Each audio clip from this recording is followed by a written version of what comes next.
Hello everyone, VF Schansnader here. Today we present to you can implosions.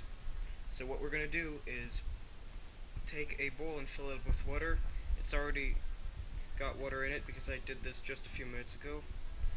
And we're going to take a pair of tongs so we can handle the can when it's hot. And we're going to take a can, just like a regular soda can like that, and we're going to fill it up with a little bit of water so you know what temperature you need. I think that's enough water. A little bit, I think that's good. And then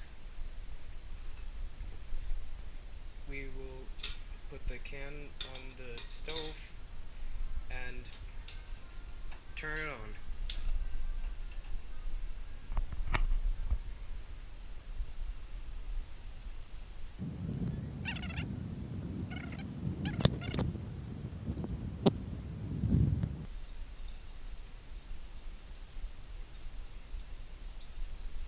Once it boils enough, I think it's boiled enough, we're going to quickly take the can and boom.